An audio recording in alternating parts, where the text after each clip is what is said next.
25 августа, вторник. Президент продолжает работать в Кремле.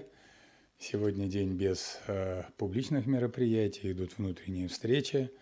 Среди прочих, президент продолжит заниматься региональной проблематикой. Это постоянная составная часть рабочего графика главы государства. Сегодня состоится беседа президента с губернатором Ставропольского края Владимиром Владимировым. Иные все совещания будут носить внутренний, непубличный характер. Это что касается графика президента. Есть ли у вас какие-то вопросы? Позвольте, ТАСС. Телеканал «Звезда». Давайте ТАСС, пожалуйста. Здравствуйте, Дмитрий Сергеевич. Екатерина Холкина, ТАСС. Президент Финляндии Александр Ступп ранее заявил, что удары киевского режима вглубь России, в том числе атаки на Вагнера, повышают стоимость и цену войны для нашей страны, для России. Поэтому являются такой разумной военной стратегией со стороны Украины и требуют поддержки.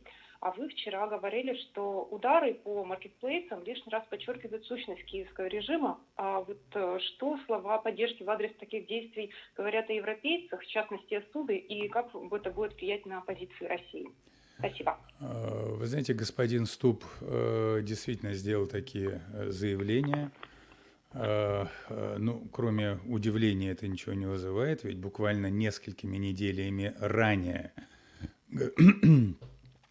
президент Финляндии говорил о необходимости налаживания отношений с Россией рано или поздно.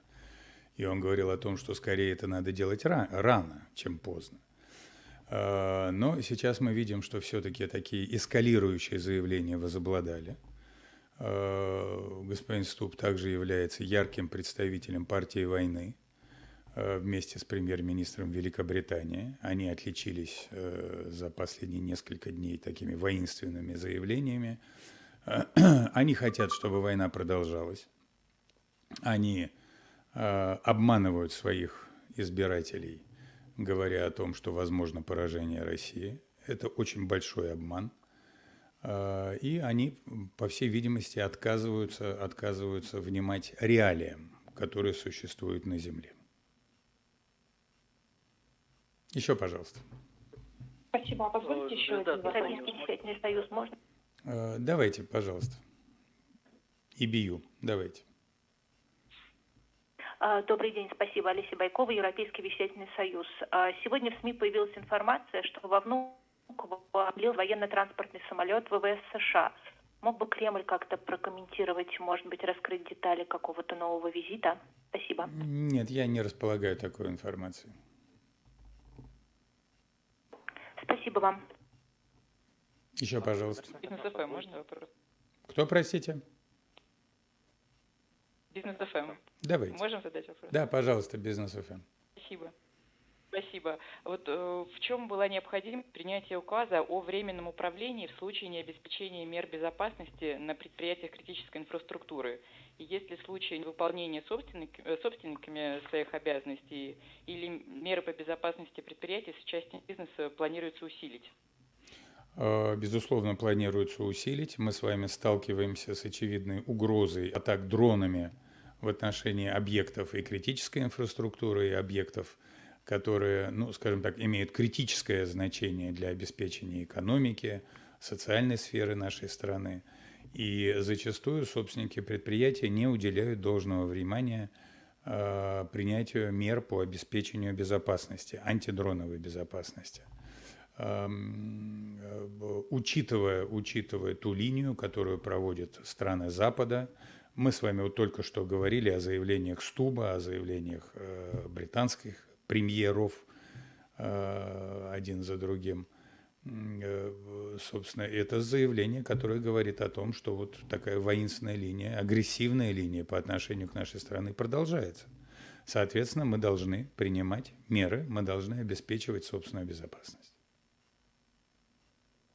Но в контексте этого президентского указа я хочу обратить ваше внимание на заявление первого вице-премьера Мантурова, который, собственно, дал исчерпывающее пояснение на сей счет. Еще, пожалуйста. Дмитрий Сергеевич, Коммерсант ФМ. Если можно погромче, вас не слышно. Коммерсант ФМ. Пожалуйста. Никита Путятин.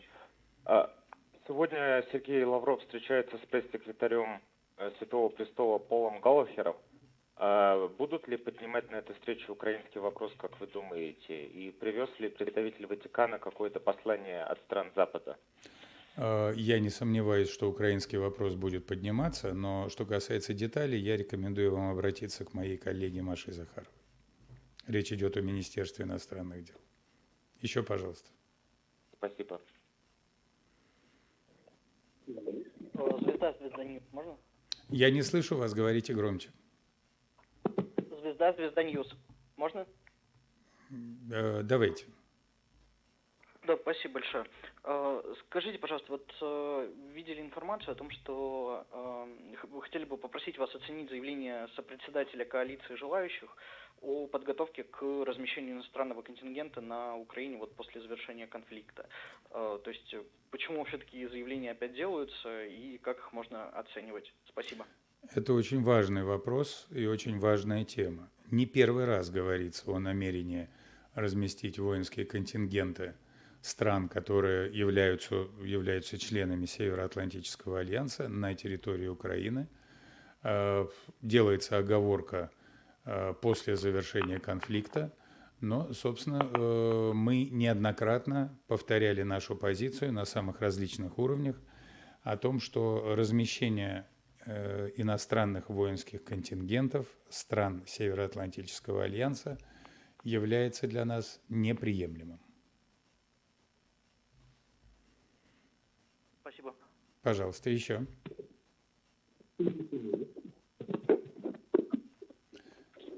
Дмитрий Сергеевич, агентство Рейтер, позволите? Давайте, Рейтер, пожалуйста. Спасибо вам большое. Зеленский накануне заявил о том, что возможным вариантом урегулирования и завершения боевых действий было бы создание буферной свободной экономической зоны на Донбассе под контролем третьей стороны. И, по его словам, этот вариант сейчас обсуждается США, Европой и Украиной. Также он сказал, что Киев был бы готов обсуждать мораторий на удары по энергетической инфраструктуре на взаимной основе. Вот как бы вы могли прокомментировать слова украинского президента?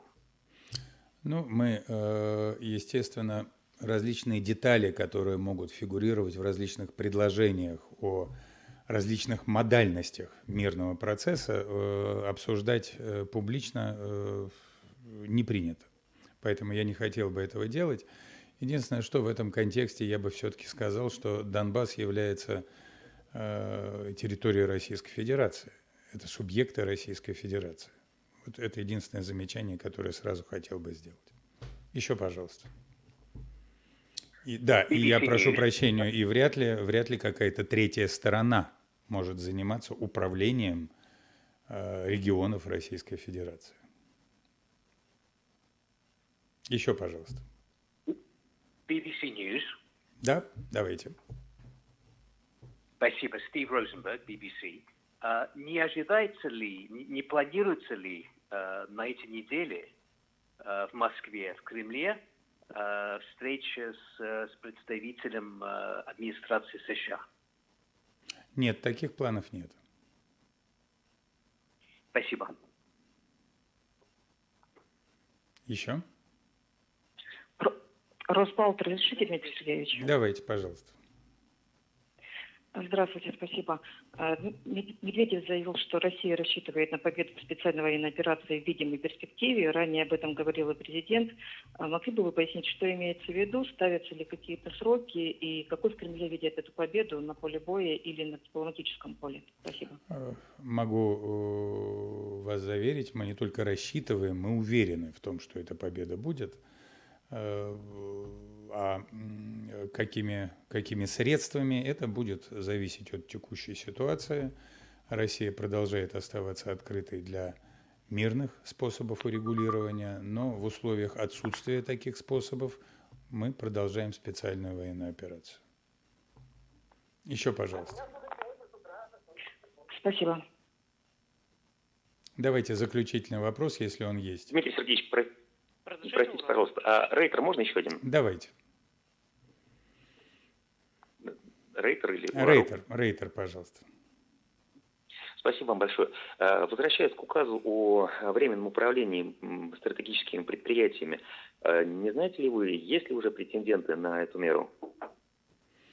Ситуация И будет, когда ждать подобных? ситуация будет анализироваться, она будет анализироваться в первую очередь правительством, соответствующими ведомствами, и там, где меры по обеспечению безопасности не принимаются в критических областях, будут вноситься соответствующие предложения, которые будут анализироваться и потом уже оформляться в виде конкретных решений.